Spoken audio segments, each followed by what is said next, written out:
umunsi umwe waragiye ugera ahantu ndi kureba ahantu hameze nk'umuturanyi uhasanga umugore w'umusilamu.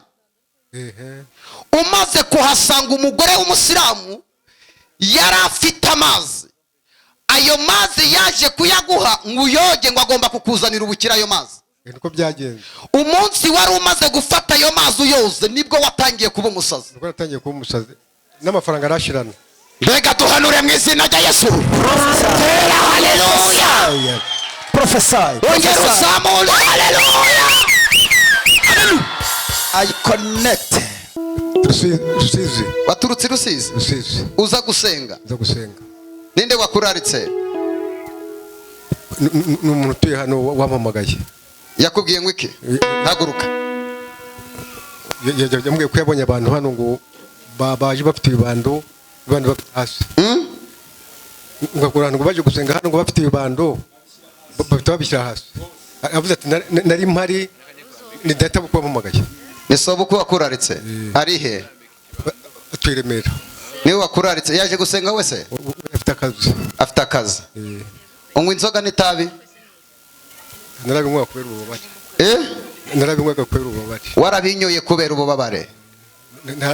Ntabwo ndara mu rugo. Mufashe microphone yishire ku munwa ansobanurire. Ntabwo ndara mu rugo. Urara he? Ndara mu gasozi. Wirarira mu gasozi? Ngira ngo igeze mu nzu bikamira ngo toka. Ibiki bikubwira ngo toka? Daimoni banyohereza ngo umugore. Amadayimoni bakoherereza. Mbega tumusengere Yesu amubohore. Izina rya Yesu. Tumutunga ibiganza tuvuge Imana imubohore. Imana imubohore. Wavugira Rusizi sangahe? 5 z'ijoro. 5 z'ijoro. Wanze kujya mu bapfumuza mu nzu y'Imana. Wizeye ko nagusengera ukabohoka se? Bose ndabyizeye. Wa mugabo we ufite intambara nyinshi nta wundi wagutura umutwaro uretse Yesu. Mu gihe gitambutse ndabona hari imbaraga bakoherereje nijoro uryamye, amajwi aguhagurutsa mu buriri arakubwira ngo genda nukomeza kubaho ngaho urapfa. Ibyo mvuga urabizi? Ndabizi nyegibyo. Niko byagenze. Ngira ngo ndara mu rugo. Hari akazi wakoraga ndimo kureba bakuroze bakuziza. Ndabona abantu barimo bararanga ibibanza n'amazu. Wakoraga ibiki? Ukaze niko nakoraga. Ukaze niko nakoraga. Wari umukomisiyoneri. Umunsi umwe waragiye ugera ahantu ndi kureba ahantu hameze nk'umuturanyi uhasanga umugore w'umusilamu. Umaze kuhasanga umugore w'umusilamu yari afite amazi. Ayo mazi yaje kuyaguha ngo uyoge ngo agomba kukuzanira ubukira ayo mazi. Niko byagenze. Umunsi wari umaze gufata ayo mazi uyoze nibwo watangiye kuba umusazi. Niko watangiye kuba umusazi n'amafaranga arashirana. Mbega duhanure mu izina rya Yesu. Haleluya. Prophesy. Ongera uzamure. Haleluya. I connect. Ubushomeri bwari mu rugo rwawe ndabuvumye ntibuzagaruke. I connect. Tera haleluya wakire. Hallelujah. Imbaraga z'Imana ngizo. Hallelujah. Ongera utere haleluya. Ongera utere haleluya. Sakuza cyane utere haleluya. Ayayayayayayaya. Hari imisozi Imana irituye. Urakoze ma. Hari imisozi Imana irituye. Hallelujah. Hari imisozi Imana irituye. Izina rya Yesu. Imana irambye ngo irituye umusozi w'amateni. Hallelujah. Imana irituye umusozi w'ubushomeri. Imana irituye umusozi wa karande. Hallelujah. Tera haleluya wakira amasezerano yawe. Hallelujah. Buri muntu wese uri muri riteraniro Imana ivuganye nanjye ngo muri 5 yari izagukorera. Igiye kubikozemo 3 abantu bagabanya amagambo. Igiye kubikozemo 3 abantu bagabanya amagambo. Igiye kubikozemo 3. Ongera utere haleluya.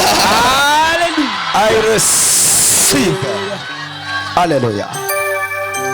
Yaganyeze umugenzi wawe umubwire ngo ibyanjye Imana yamaze kubinzanira. Uzanye Imana yamaze kubinzanira nokuri. Remama setelebosi Izina rya Yesu. Nazareth tukolega. akira urufunguzo rw'umunezero wabuze. I receive. amarira warize Imana irayakwibagije. I connect. agahinda wahuye nako Imana irakakwibagije. I connect. ubwo bukene wari uri kunyuramo Imana irabukwibagije. ubukwe bwawe bwapfuye Imana yongeye kubufungura. I receive. hereza Imana icyubahiro. Hallelujah.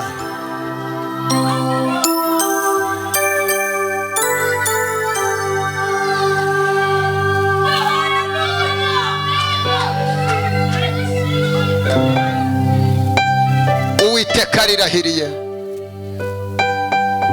arambwiye ngo ubugingo bwanjye bwanditse mu gitabo cy'ubugingo. I receive. arambwiye ngo nimugende mwera imbuto zikwiriye abihanye. Hallelujah. mugende mwubahisha Imana ku musozi mutuyeho. Hallelujah.